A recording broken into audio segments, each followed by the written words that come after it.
শিলচরের তপবন নগরে অবৈধ মদ ও জুয়া বন্ধের দাবিতে নতুন মহিলা সংস্থা গঠন। বারবার শিলচর ন্যাশনাল হাইওয়ে পুলিশ ফাঁড়িকে তপবন নগরের অবৈধ মদ ও জুয়ার আসর বন্ধের দাবি তুললেও উপযুক্ত ব্যবস্থা নেয়নি পুলিশ। অথচ স্থানীয় সচেতন প্রতিবাদী মহিলারা বিষয়টি নিয়ে প্রতিবাদ জানালেও তাদের প্রাণনাশের হুমকি দেওয়া হয় বলে মন্তব্য করেন আশ্রম রোডের কীর্তনের মাঠে আয়োজিত প্রতিবাদী সভায়।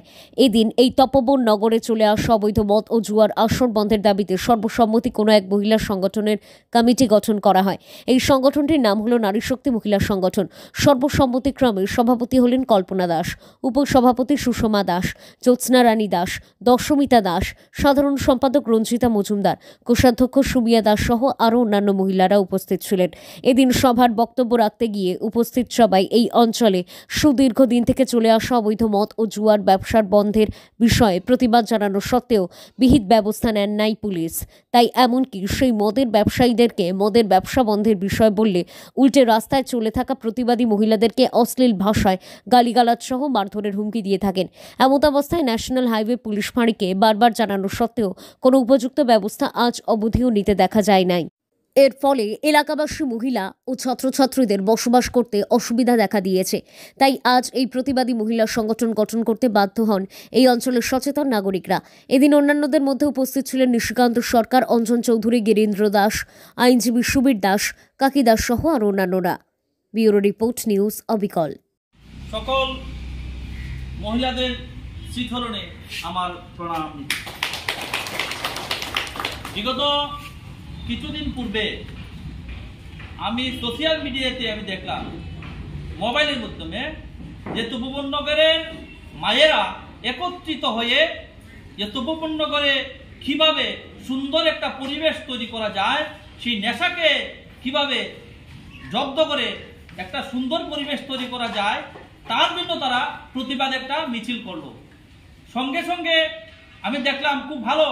তখন আমি নিশি ভাইকে ফোন করলাম, আমার বিস্ফুটিতে অনন্তদা আছে, অনন্তদা এটার পিছনে যারা যারা আছে তাদেরকে সবাই বলবেন যে আমার তরফ থেকে তাদের প্রতি আমার সংগ্রামী অভিনন্দন। দীর্ঘদিন থেকে আমার বাসা, অরিজিনাল বাসা চাতলা কাঠল বাগান শামপুরে। আমি শিলচরে আসলাম 2004-এ। এসে দেখলাম যে তপবন নগরের যে অবস্থা, সেখানে শিক্ষা প্রয়োজন আছে। তাই আমি সূর্যকান্ত সরকার, আমার নেহারঞ্জন দাস, কালীপদ দাস, আমাদের আসাম ইউনিভার্সিটির রমাকান্ত দাস, সবে মিলে আমরা একটা কোচিং সেন্টার করলাম। একটু বলতে হয় আপনাদের যে শিক্ষা কিভাবে দেওয়া যায়, আর শিক্ষা যখন দেব সেখানে পরিবেশ অন্য ধরনের হয়ে যাবে। সবাই বলে যে তপবন নগর দিনমজুরের একটা জায়গা। হ্যাঁ, আমরা করতে পারি, আমাদের পেটের তাগিদে আমরা করতে পারি, কিন্তু আমাদের যে সন্তান, সেই সন্তানদেরকে যদি আমরা ভালোভাবে মানুষ করে তৈরি করতে পারি, তাহলে তো একদিন আমার তপবন নগর সোনার তপবন নগর হয়ে যাবে। আজকে দেশের যে প্রধানমন্ত্রী, উনি যদি চা বিক্রি করে দেশের প্রধানমন্ত্রী হতে পারেন, তাহলে আমার তপবন নগরতে কেন ডাক্তার ইঞ্জিনিয়ার হতে পারবে না?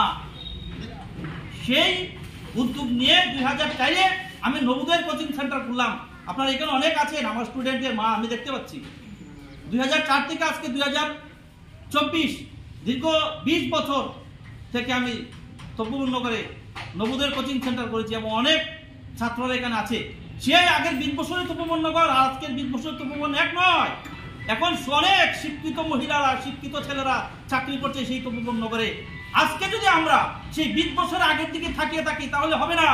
তপবন নগর অনেক বদলে গেছে। একটু আগে বলছেন যে আমাদের তপবন নগরে রিটায়ার্ড ডিএসপি সুধাংশু কুমার দাস, উনি একজন শিক্ষিত ডিএসপি, আপনারা বলতে পারেন প্রশাসনের হেড।